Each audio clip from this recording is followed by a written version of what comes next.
सभी प्रभु प्रेमियों को मेरा प्यार भरा राधे राधे। आज हम हैं तो प्रिया कांजू की गौशाला में। आज पहली बार आपको ऐसा मिलेगा कि जहां एकादशी के कथा की चर्चा करेंगे और गौ माता का भी दर्शन आपको होगा। आपका सौभाग्य हुआ तो गौ माता का आशीर्वाद भी आपको उनकी वॉइस में मिल जाएगा। और अभी हमारे सामने मोहन खड़े हैं, ये पूरी प्रिया कांजू की गौशाला के हेडमास्टर हैं। इन्होंने ही सब कुछ हैंडल कर रखा है, यही सब संभालते हैं, यही देखभाल करते हैं यहाँ पे। इनका नाम मोहन भी ऐसे है क्योंकि स्वभाव से भी बड़े सीधे साधे हैं, है ना।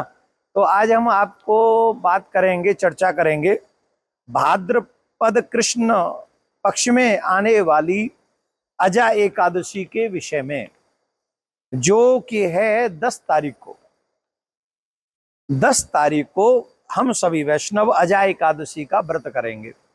युधिष्ठिर ने भगवान श्याम सुंदर से कहा कि भाद्रपद में कृष्ण पक्ष में जो एकादशी आती है, अजा एकादशी, उस कथा को मुझे सुनाइए। तो भगवान श्री कृष्ण ने कहा, हे राजन, तुमने समस्त मनुष्यों के कल्याण के लिए बड़ा सुंदर क्वेश्चन किया, बड़ा सुंदर प्रश्न किया है, तो मैं तुम्हें इस कथा को सुनाता हूं।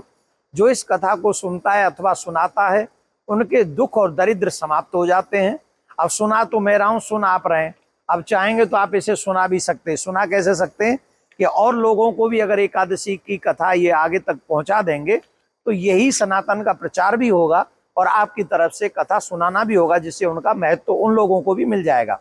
तो जो इस कथा को सुनता है, जैसे मोहन सुन रहा है, कितने ध्यान से सुन रहा है, आप इसको देखो। हम लोगों से तो ये ज्यादा भाग्यवान है, कितने प्यार से सुन रहा है, रिस्पेक्ट दे रहा है मुझे, है ना। तो जो खुद कथा सुनता है और उस दूसरों को सुनाता है, उसके समस्त पाप नष्ट हो जाते हैं, बड़ी से बड़ी विपत्ति नष्ट हो जाती है। और जो खोया हुआ है, साम्राज्य भी खोया हुआ है, खोई हुई संपदा है, वो भी वापस प्राप्त हो जाती है। इसका बहुत बड़ा फल है। तो भगवान श्री कृष्ण कहते हैं, हे राजन, पूर्व काल में एक राजा हुए जिनका नाम था हरिश्चंद्र, जिन्होंने अपना सारा साम्राज्य विश्वामित्र जी को दान दे दिया था। अब वो पूरा क्रम है कथा का कि उन्होंने अपनी पत्नी को भी काशी में जाके बेच दिया, अपने बेटे को भी बेच दिया था, खुद ने चांडाल के यहाँ पर जाके सेवा करी थी, चाकरी करी थी, उनका पुत्र भी समाप्त हो गया था। उस समय गौतम ऋषि आए और गौतम ऋषि ने उनसे पूछा, राजन क्या है? बोले, बड़ी कृपा है महाराज आपकी।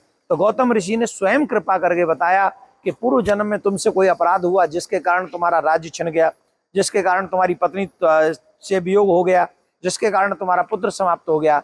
अगर तुम भाद्रपद मास की अजा एकादशी, जो कि कृष्ण पक्ष में आती है, उसका व्रत करोगे तो तुम्हारे सारे कष्ट दूर हो जाएंगे।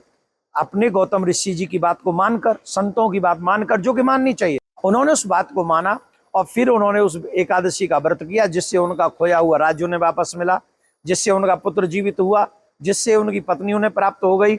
और पुनः उनका जो है, वैसे तो धर्मराज जो हरिश्चंद्र थे वो बड़े सत्यनिष्ठ थे, पर ऐसी कथा इसमें एक आती है। तो राजा हरिश्चंद्र का जैसे खोया हुआ राज्य मिला, सारे पाप नष्ट हो गए, वैसे ही भाद्रपद मास कृष्ण पक्ष की एकादशी, जिसका नाम अजा एकादशी है, आप लोग भी अगर इसका व्रत करेंगे तो मोहन भी प्रसन्न है और वो मोहन भी प्रसन्न होंगे और आप सबको आनंद की प्राप्ति होगी। आइए हम और आप सभी प्रेम पूर्वक इस व्रत को करें। औरों को भी ये कथा, देखो कितने प्यार से सुन रहा है, जब कथा पूरी हो रही है तो मेरे पास आ रहा है, ये देखो, है देखो, यही है। ये भी जानते हैं कि ठाकुर जी की कथा, एकादशी की कथा कैसे सुननी चाहिए। तो आप सबको मेरा प्यार भरा राधे राधे। ज्यादा से ज्यादा लोगों को इस कथा को सुना दें, जिससे सबका कल्याण हो सके। मोहन जी, राम राम, राधे राधे भैया, कल्याण।